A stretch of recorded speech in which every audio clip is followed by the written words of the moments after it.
MLA screencast. In this screencast, you'll see how to use MLA formatting while creating a Works Cited list for your research project, as well as how to create in-text citations to show where you got your information right in the body of your essay or report.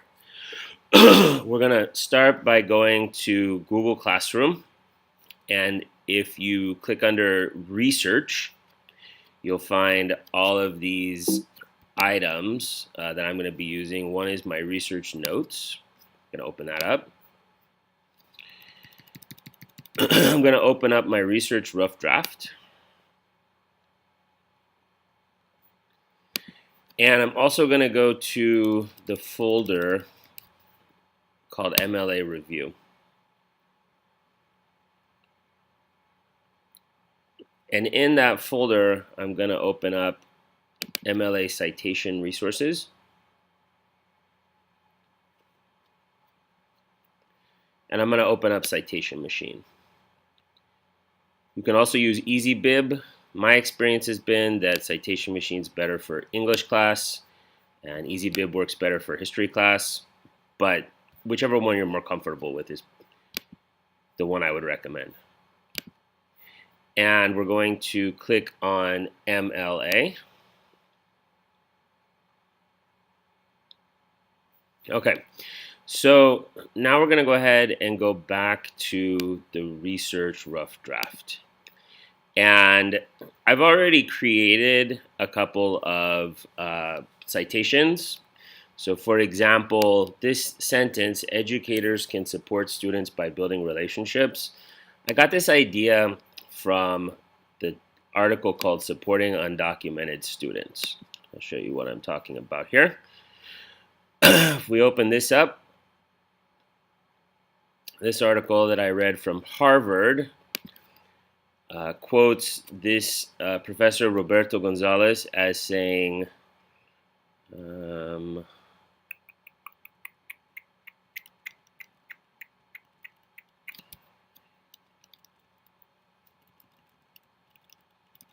well, it's here. I had it in my notes. Here we go, at the very beginning. Close relationships with teachers and guidance counselors can make a world of difference. So I wanted to cite that.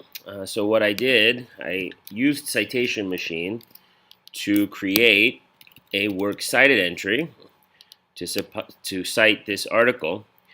And because it's an online resource, to cite the article in the text for what we call an in-text or parenthetical citation, I use the first part of the citation.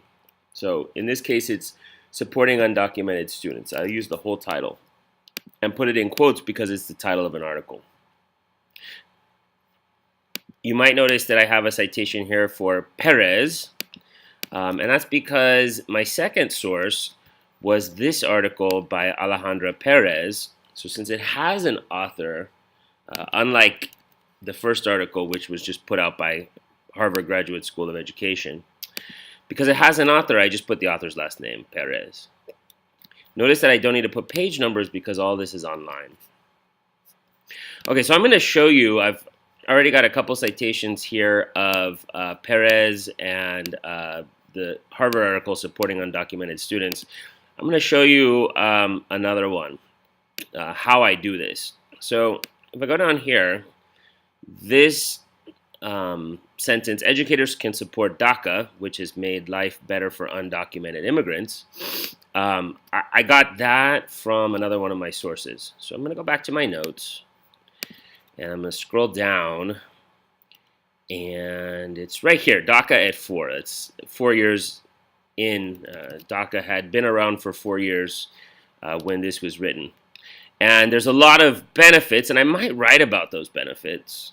But because I said DACA has provided a lot of, it's made life better for undocumented immigrants, and even if I don't put all these details in, right, like it's given employment opportunities for undocumented people, Spelled opportunities wrong. Not a big deal because it's just my notes, but I'll correct it. It's made it easier for undocumented students to get money, financial aid to go to college. It's made it easier for undocumented students and undocumented people to get driver's licenses and state IDs, so then they can do things like open bank accounts. So I can put all this in my report, but I can also just say it's made life better for undocumented people. Either way, I'm going to cite it because I didn't like come up with these facts myself. I found them out in my research. So if we go to that article right here,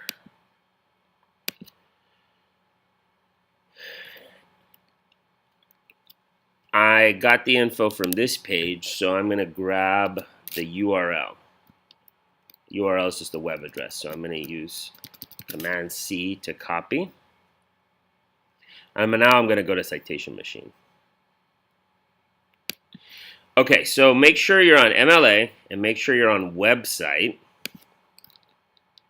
and paste your web address and then click search websites. And this looks like it's it. This looks like the right one.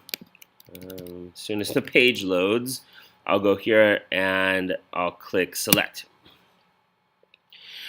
Okay, so it's gonna give you a lot of stuff, a lot of info. Some of it we might need to fill in. So I'm gonna go to final step. Oh, okay. It didn't give me the authors. Now, if you go back here, you'll notice that there's 3 authors. I'm actually kind of glad for that because it's a little bit different if you're going to cite more than one author. So let's go back to Citation Machine, and we're going to put Faye Hipsman. That's the first author right here. Barbara Gomez Aguinaga.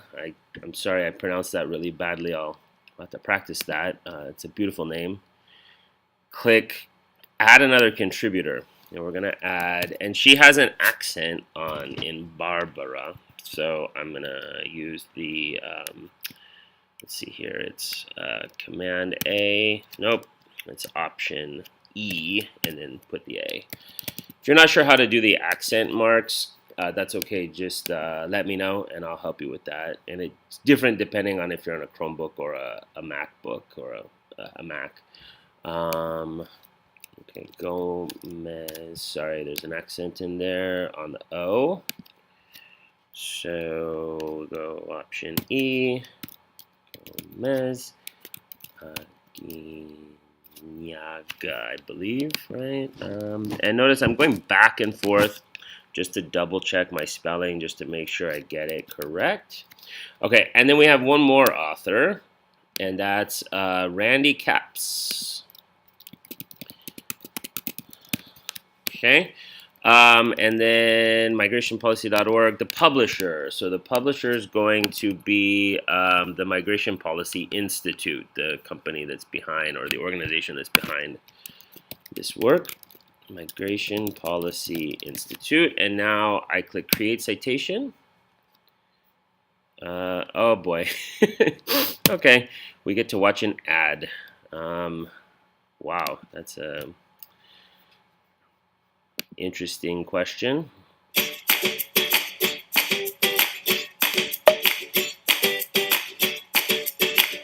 I'll go back and edit this out of the video when I get a chance.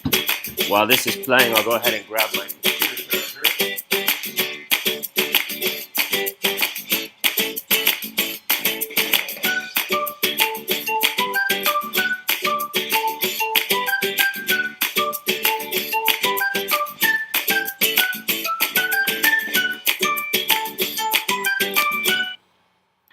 Well, that was a lot of fun. As I said, I'll go back and edit that out when I have a moment. So we have our citation right here. Now we're going to highlight, copy and paste. You could also use the copy and paste button right here. And we're going to take this over to our research report. And we're going to paste it in. Notice that there's these are what we call hanging indents. The second, third, and any other line is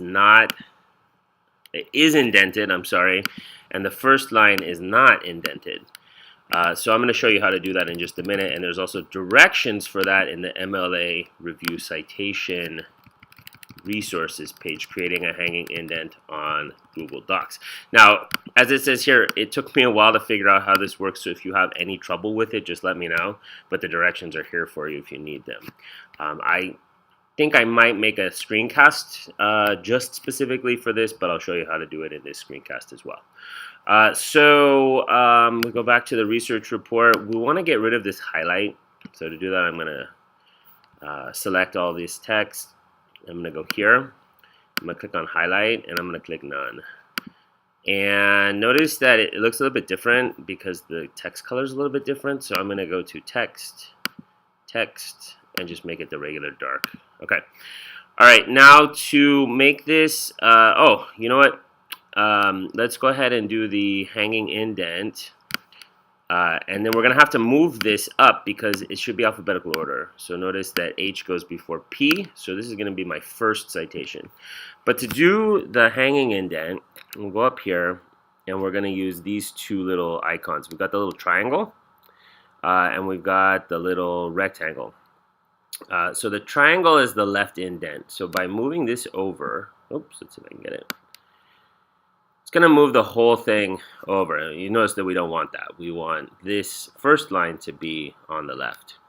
So after we move the whole thing over, we go up here and we grab this little rectangle and we drag it back to the left margin. And voila. Now it looks like I'm out of line here, so I'm going to see if I can get these to line up. Yep.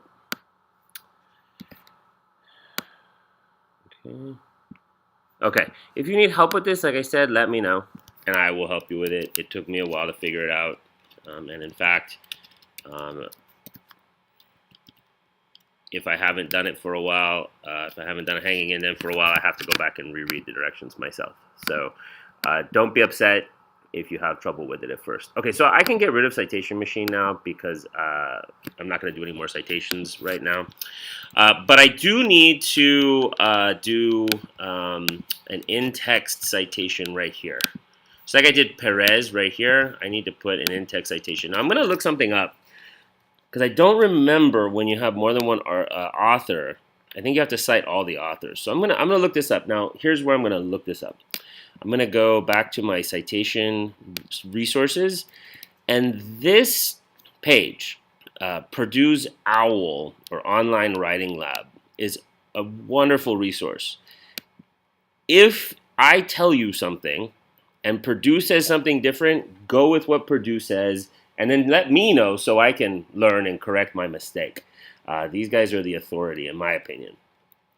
So we're going to look for in-text citations, and I'm going to look for in-text citations from more than one author. So I'm just going to scroll through. You can see there's lots of different ways to do it. So you're just going to look for what you want. This is multiple authors, but this is for print, like the actual handheld copy of The Stranger or Into the Wild or whatever you're reading. So I'm going to keep going and see if it's different. Here we go. Non-print or sources from the internet. Okay. And multiple citations. Okay. So looks like there's no difference because notice that it doesn't say internet, multiple authors. So it looks like I can go back up here. Multiple authors. List the author's names in the text or in the parenthetical citation. So in the text, that would be right here, Best and Marcus are the authors. So if I were to go back here and say, Hipsman, Gomez, Aguinaga, and Capps write, and that's what I would do. But since I'm not doing that, I'm going to do it like this. This would be Best and Marcus. So it looks like the way to do this, since there's three, would be Hipsman, Gomez Aguinaga. I'm just going to copy and paste that so I don't have to do the accents again. And caps. And just go in the order. What I did was I went in the order that they were listed. And you'll do the same thing. So now I just close up the space here, one space. Oh, and one more thing would be that the period goes after the citation like that. Okay, so if you want to see what I've done, it's right here. I've taken Hipsman, Gomez, Aguinaga, and caps, just the last names. And because it's online, I don't need to put a page number. And that's the basics of how to set up your Works Cited and do an in-text citation. And of course, I'll need to go back and just read through my report again and make sure that there's no facts that I gave that aren't cited. So I'll go ahead and do that. And if I need to cite anything else, I'll use the same procedure to create the Works Cited entry and to cite within the text. If you have any questions about how to do this, let me know. And I want to call your attention one more time to the MLA review folder under the research topic on Classroom, where you'll find this page with MLA Citation Resources. I'll put this screencast on this page as soon as I'm done recording it and uploading it. And then a couple of sample essays from my senior class that you may want to look at that show you how to cite a text like Into the Wild or The Stranger with the page numbers and the author's name.